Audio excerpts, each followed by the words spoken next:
what's up? Welcome to my YouTube channel. My name is Hillary. In today's video, I'm going to be going through all of the books that I read in December. So as of today, which is the 30th, I've read 15 books, although I'm in the middle of one that I may or may not finish before the end of the month. So we're just going to talk about the 15, even though it might ultimately be 16 that I finish this month. And that's a pretty good month for me. Lately, my months have been about 10 to 12 books, so this was a really good reading month. Wow, okay. I don't know if it's just me, but the beginning of this month feels like way more than 1 month ago because the first book that I read in December was Heated Rivalry. And now that I think about it, the first episode came out on November 28th, so it was just over a month ago that I watched the first episode, which is crazy. That feels like so long ago, and I'm so steeped in the fandom of that right now. And in fact, the Quinn audio erotica just came out with Hudson and Connor, so I've got to check that out. But yeah, so we started off the month strong. I mean, as you can probably guess, I absolutely loved this book. I love Shane and Ilya so much. Their story just really drew me in, and even though this book does have a lot of spice, it also has a lot of love and feelings and shows a really meaningful journey of self-exploration to ultimately self-acceptance and just queer joy. So I love it so much, and I am now working my way through the rest of the series. The next book that I read in December, I actually DNF'd, so this does not count towards my 15 books. It was This Ravenous Fate. We read that for our book club, and unfortunately just wasn't really vibing with it, so I ended up DNFing that one. The next book, which this one also feels like so long ago, was Dawn of Chaos and Fury by Melissa K. Roehrich. Wow, so that's the fourth and final book in the Legacy series. I loved it. I loved the characters' journey, the character growth and development arc, both as individuals and together. The main reason that I read that series was for the characters. I love them so much, and this book did not disappoint. I loved where they ultimately went and ended up, and who ended up with who, and things like that. The magic system, I will say, got a little bit overwhelming to me. I wasn't really sure I was entirely following it, even though I had read all 4 books, and they're very thick books. So I think this series is probably maybe like a 4-star series for me. Some of the books being 5 stars, mainly the second and third books. I really loved the male characters in this book actually the most. Tessa Lynn got on my nerves a little bit. It didn't help that Laura Horowitz was the narrator for Tessa Lynn, and while I thought she did a fantastic job for the first book, after that I think her voice got a little bit kind of whinier and made Tessa Lynn just sound brattier, and there were times when it was sort of like grating on my ears a little bit. It was really only when she was Tessa Lynn's voice, but Tessa Lynn as a character is kind of whiny and bratty anyways, so I don't know. I honestly don't know, but I was absolutely obsessed with Theon's arc in particular over the course of the series. I mean, in book 1 I hated him, and in book 4 I did not, so that says something for sure. And then Luca, oh, my man, that's my man. There were some really fun scenes and some great quotes that I feel like I can't say because this is the 4th book in the series and it would absolutely spoil things. So I will refrain, but just know I do recommend this series. Just search up your trigger warnings for the first book. A lot of people find the first book really hard to get through. I mean, if I'm being honest, I kind of did too, but at the same time I was like eating it up because you can tell there's going to be a character arc and some growth. Like they have to start low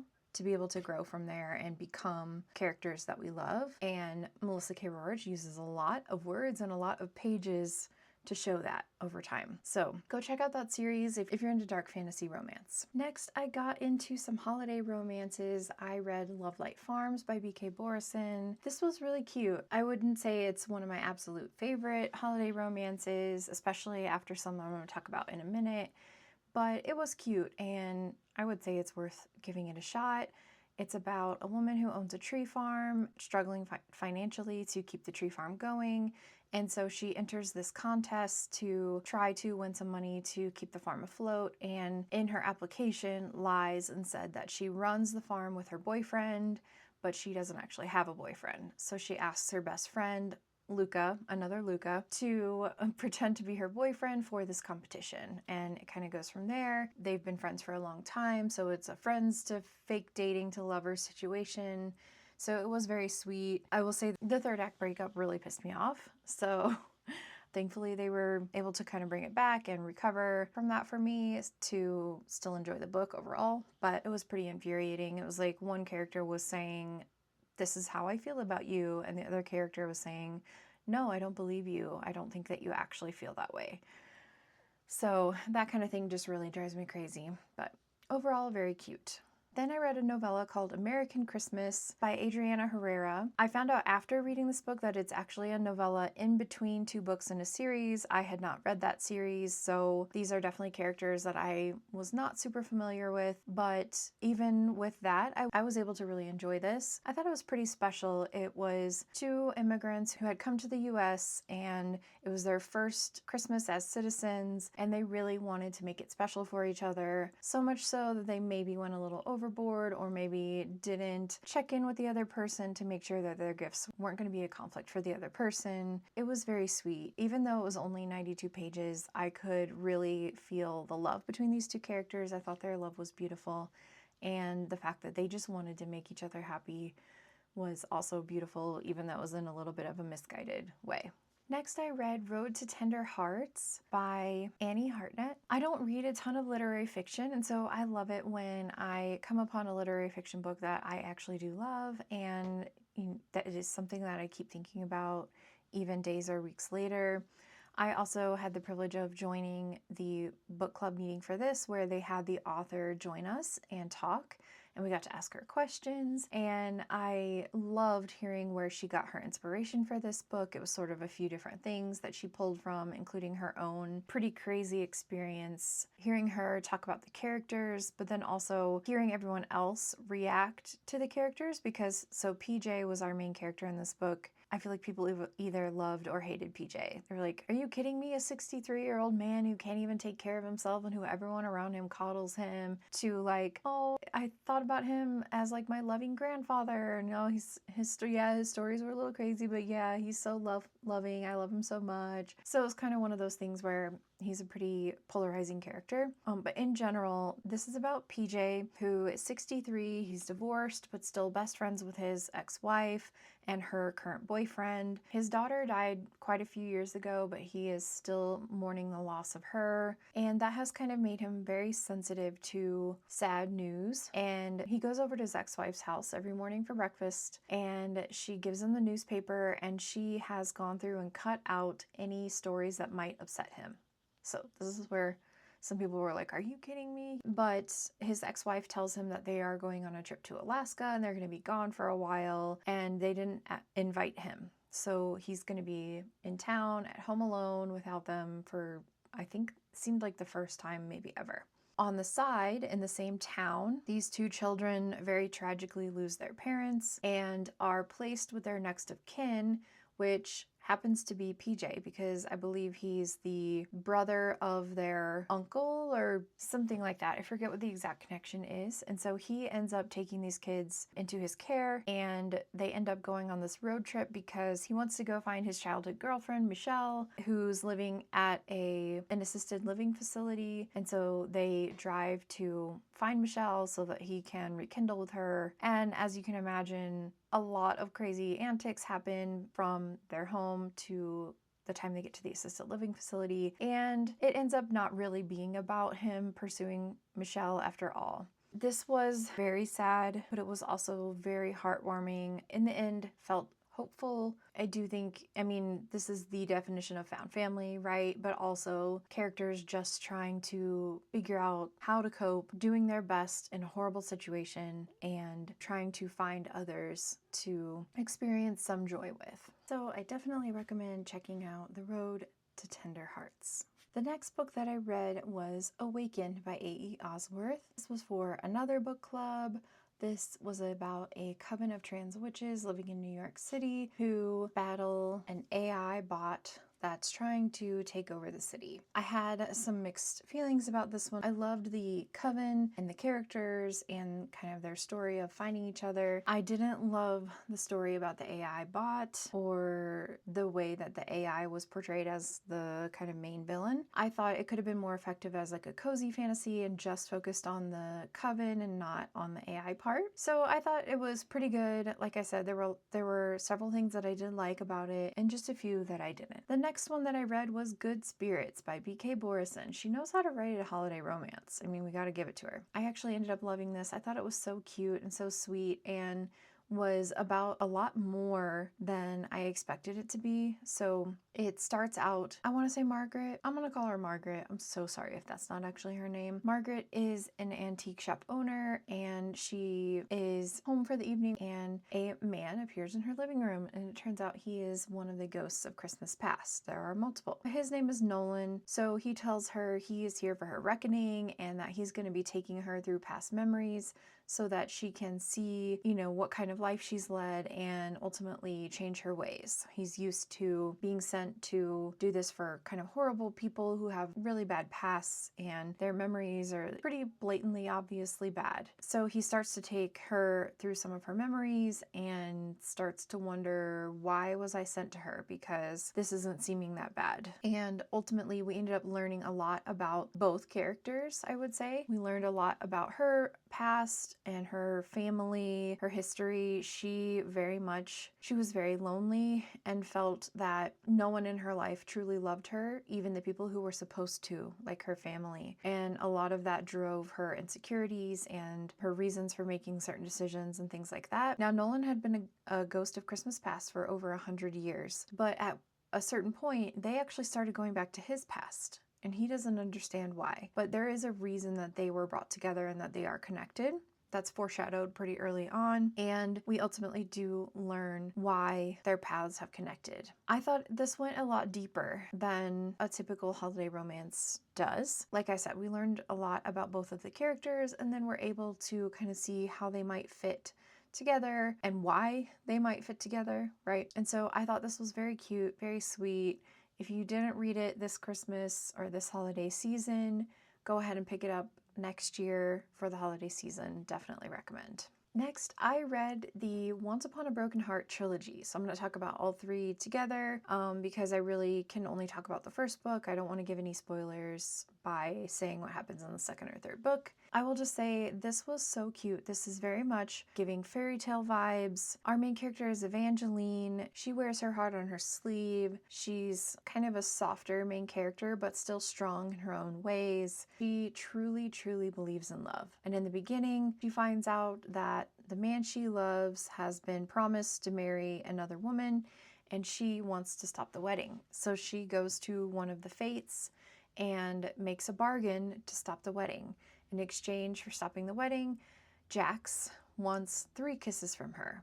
Doesn't really say why, we don't really know why, but that's what he wants. So the way that Jax stopped the wedding from happening was actually by turning everyone at the wedding to stone. So she finds this out. I forget exactly what she does, but she ends up turning to stone so that everyone else can be released, and ultimately becomes a human again, but is seen as a hero because she saved all of those people's lives.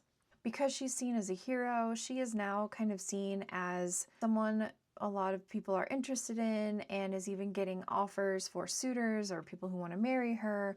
And so she is invited to this ball where the prince is supposed to pick his future wife. The prince ends up choosing Angeline as his future wife.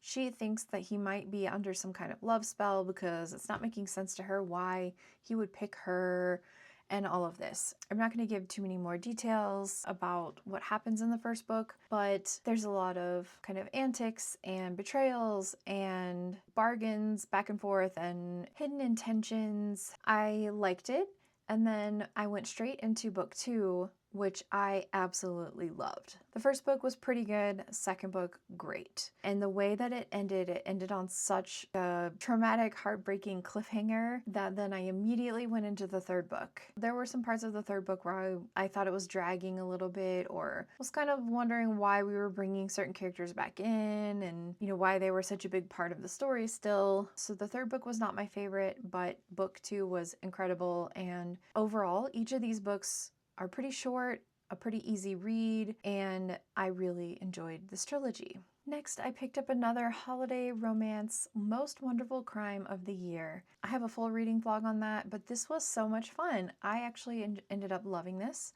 and think that anyone can read this at any time. It doesn't have to be the holidays. It would probably be a very cozy, fun winter read. This story is about two authors who are offered to go on this mystery work trip to a secret location that's funded by some secret donor. When they get there, they find out they are in England at the manor of Eleanor Ashley, who is a well-known and respected author in their genre. And Maggie, the main character, really looks up to Eleanor and kind of thinks of her as an idol, and so is a little bit starstruck and very excited to be at her house. The first night, everyone is mixing and mingling because they find out that there are also a lot of Eleanor's family members in the house and other characters, and so it's a bit of a mixer. People are introducing themselves and kind of getting a first sense of who's in this house with me. Well, the next morning, they realize that Eleanor is actually missing, and so from there, it turns into a mystery, sort of suspense, trying to figure out what happened to Eleanor, who all these people are in the house, are any of them guilty, and why did she invite Ethan and Maggie to her house? So that's sort of the mystery side of the book. And then we've also got a romance, which starts out and Maggie thinks that Ethan doesn't like her, maybe even doesn't even care to know her name or get to know her. That's not the story though.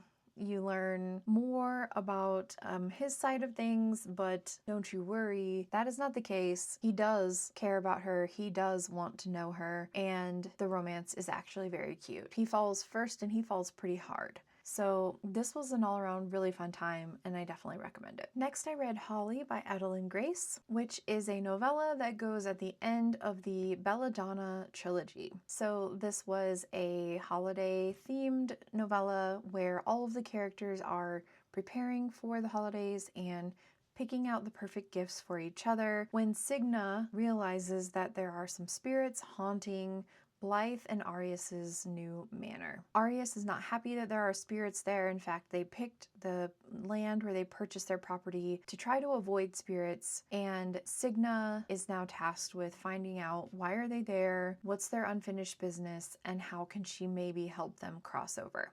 So we've got a little bit of mystery in trying to figure out what happened to these people, and then we also have some really sweet sentimental moments between all of our favorite characters from the first 3 books, trying to pick the best holiday gifts for each other and how to express their love for each other. And this was just very sweet. I loved being back in this world. I loved the Belladonna trilogy.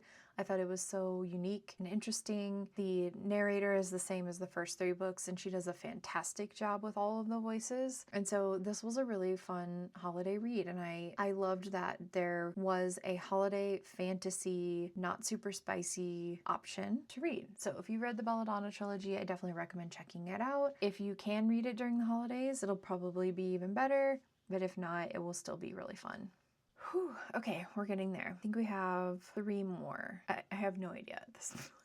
I hope I'm covering all of the books that I read this month, but it's okay. All right, next I read or listened to Bound by Ali Hazelwood. This was originally a Spotify exclusive that Ali Hazelwood released this year. It is now more widely available than just Spotify, so I actually listened to this through my library. And this is about, I'm not going to be able to remember these characters' names, but in general, she is a grad student at a university and he is a professor, and she was raised by con artists.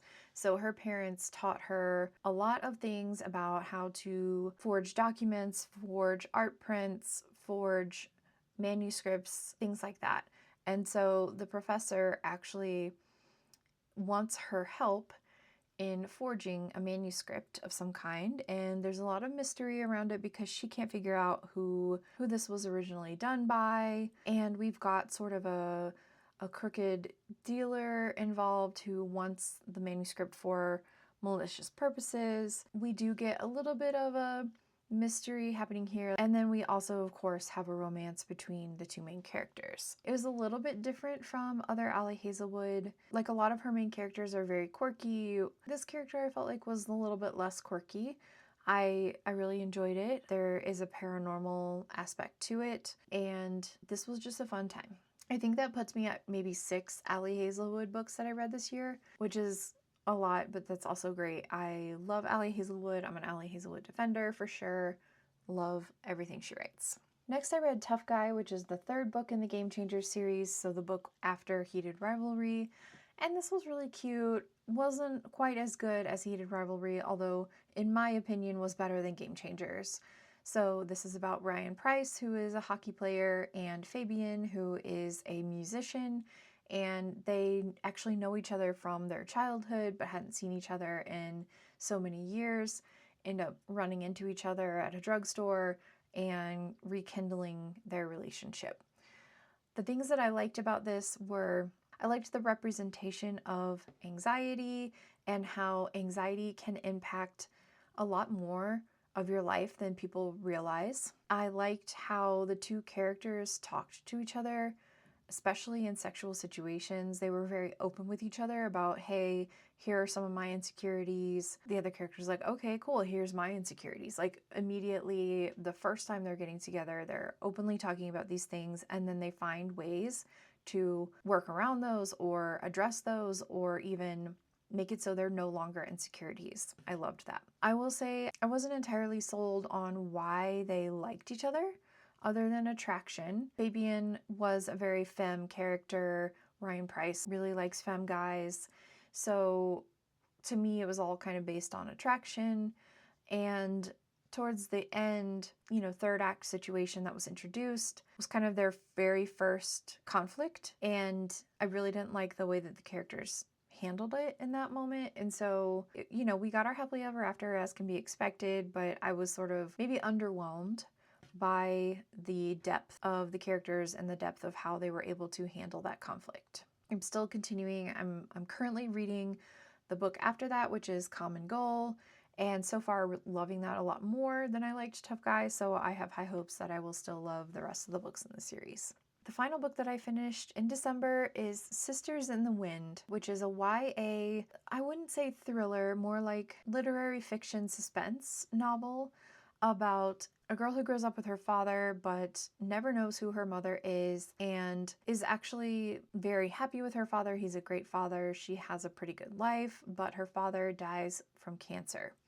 So then she's moved into the foster system and has a pretty terrible time. A part of that is that she finds out her mother was an Indigenous woman, but no one ever told her that, and there are laws in the US about children of Indigenous families that the foster care system often ignores or tries to get around because it's an administrative burden on them and things like that. And so just some really awful situations that she went through. Most of the novel is her as an adult. She suffers a bombing at a diner where she works, and we have no idea why or who did it, or like, were they targeting her? Were they targeting somebody else? We have no idea. And so it goes between the present and the past so that we slowly, gradually learn more details about her past and what ultimately led to the bombing that day. Overall, I thought this was a really important story. There's so many important facts in here about the way Indigenous people are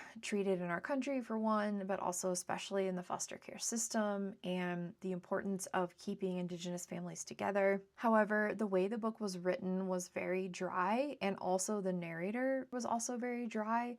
So I would say it wasn't necessarily a pleasant reading experience, even though I recognized how important the story was. I thought about DNFing a couple of times, but ultimately I'm really glad that I pursued and read the rest of the story. Another book that I ended up DNFing was called Novel Christmas. The reason I DNF'd this one was the writing style. It was kind of very factual and very list heavy. Like, for example, the main character goes to a town called, I think it was called either Christmas or Santa Claus or something like that. Santa Claus, Indiana, maybe. And she stays in an Airbnb, and it describes her like, I arrived at the Airbnb, I went inside, I found the house manual. The house manual said to leave this trash can on the side of the house, but put this one here, and these things go in this trash can. And that's just one example, but it was kind of like that in a lot of different scenarios. Like, she went out and grabbed dinner for her last night in town before she left, and she talked about where she went, what she ordered.